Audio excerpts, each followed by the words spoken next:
actually had a different show in mind this week, but sometimes it's not the show that you want to make, but it's the show that you got in you that you got to follow, and that's what we're doing this week. Okay, point blank, this is going to be a show about why I don't ever want to play the Secret World ever again, but there's more to it than that, because I want to talk about how gamers kill the gaming experience.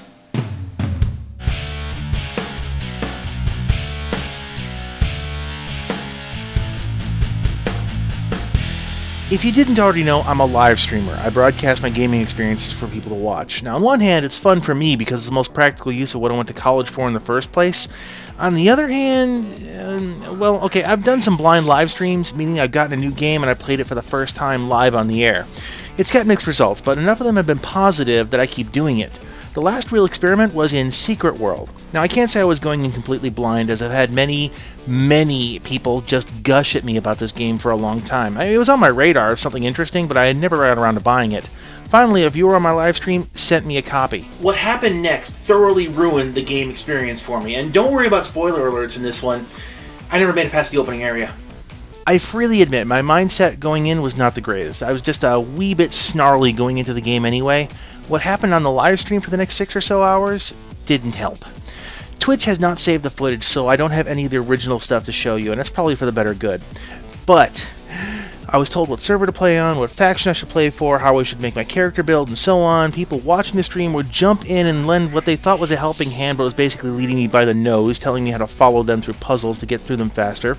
Two friends of mine who obviously loved the game sprinted me through several quests. They talked over the NPC dialogue. They ignored the clues and hints because they already knew how the quest went by heart, and for all intents and purposes, they just dragged me through the game. Okay, so what's the problem here? So I had a couple friends of mine jump online. They're going to help me out. They're going to get me past the newbie areas a lot faster, so I get to end content with them faster. And some of the viewers on the show are like, hey, I can help this guy out. We can get him past these newbie areas quicker. And what's the problem here? The problem is that I'm, here.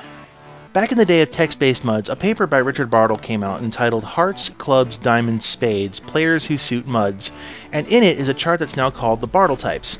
In the paper, he examines the players of a multi-user dungeon game and describes them in 4 distinct categories: killers, achievers, socializers, and explorers. There's a lot more to it than that, but for right now, that'll do. I tend to fall into the explorer category, with a slight leaning towards achiever. Just to give you an idea, when I stream DCUO, people come in and ask me what my tier is, what my combat rating is, and I have to check every time because I honestly don't know, nor do I care. That's because the numbers are meaningless to me. The numbers only enable me to see more storyline and to play more of the game. They're a means to an end. Achievements oftentimes enable this too, so I quest for achievements just to open up more story. Exploring has its downsides, at least according to most of gaming culture. A large part of exploration is the expectation of failure.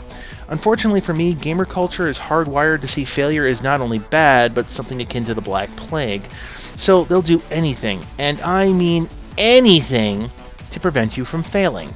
And before you get all high and mighty on me saying, oh, I never do that, I would never do such a thing, let me ask you a question. You ever been sitting at home on the couch watching somebody else play a console game, and they get to this one part where they just keep on dying over and over again in the same spot, and you know exactly what they're doing wrong, and it's just driving you crazy, you're clawing at the couch, and after about 10 minutes of this, you get so frustrated, you're just like, here, let me do this for you, you rip the controller out of their hand?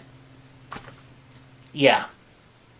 In a sense, this is what's happened to me in the past with a lot of other games, and most recently with Secret World. The controller was, metaphorically, ripped out of my hands, and I was just a passenger on a high-speed sightseeing tour.